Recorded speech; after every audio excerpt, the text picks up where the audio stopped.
TV host. Scott Brown, you were talking about this from personal experience. Yeah, listen, first of all, you don't like the law, then go run for state rep or state senate and change it. Okay, it's the law. They put it in effect. I think it is vague, but my mom and dad were married and divorced 4 times each. It was a total freak show at my house. I mean, a lot of violence, a lot of drunken stepfathers. And my mother did her very, very best, but there were times that I couldn't get to school, period. So you're going to say now, as a result of me not being able to go to school, you said they were single moms. So what's happening to the kids now, the remaining kids that are at home? They're going to now go into like youth services prevention or now get into state custody? It's a slippery slope. I think it's a bad law. I think it should be fixed. And especially, I want to find out what the mechanism was with the schools. Did they really do what they're supposed to do at the schools? If my child has a ringworm, I'm not sending them in, because that's one of the examples. She's got a sore throat or a fever. I'm not sending them to school. In 13 days or 16 days out of what, 100 and something? I think that's a regular basis. So it kind of ticked me off, quite frankly, that law. Let me play a piece of sound. This is number 1. This is a family law attorney, Susan Guthrie, talking about the specifics you're talking about. More of the states approach this from a family outreach and a community outreach point, where the school will work with both the parent and the child.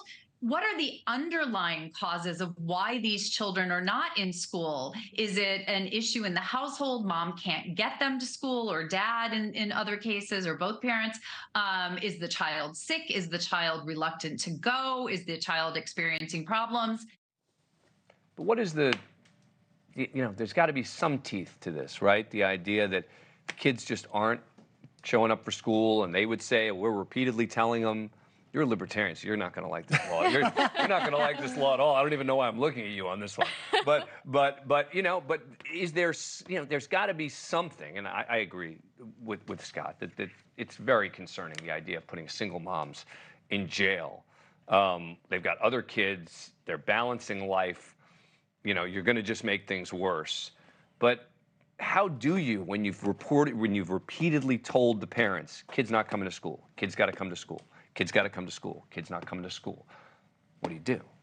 Well, I think at the very least, the state has a duty to provide these parents with a number of what a regular basis is. 15 days is 3 weeks over the course of an entire school year. To me, that's not something that rises to a criminal threshold. I think it should be very clear and very concise. I also think that this is something where Child Protective Services could get involved, and if there's not something that's actually wrong and dysfunctional in that household that's harmful to the child, I don't think it's a place of the law to intrude into their household.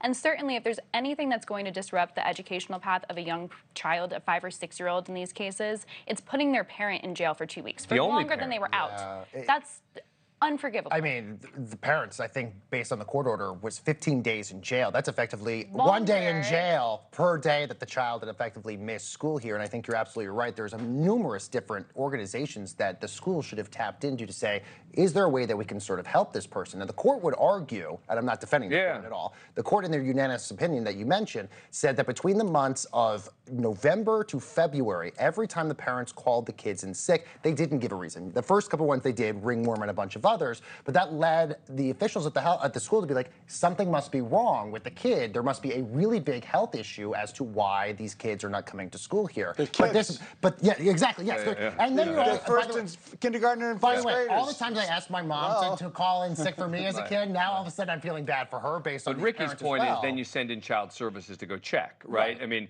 you don't, the remedy doesn't have to be taking the single mom. Right. And also the kids, at the end of the day, are losing school time, which is an incredibly valuable tool that they need to be having for them to be growing up as adults. I mean, the fact that they're losing this I guess that's the point is you want to threaten something, right? You want to say, it's going to be really, really, really, really bad if your kid doesn't go to school. But you don't want to, say mom's going to jail. Anyway. Thank you for watching. Go to newsnationnow.com to find NewsNation on your cable provider. And don't forget to click the red subscribe button below to get more of NewsNation's fact-driven, unbiased coverage.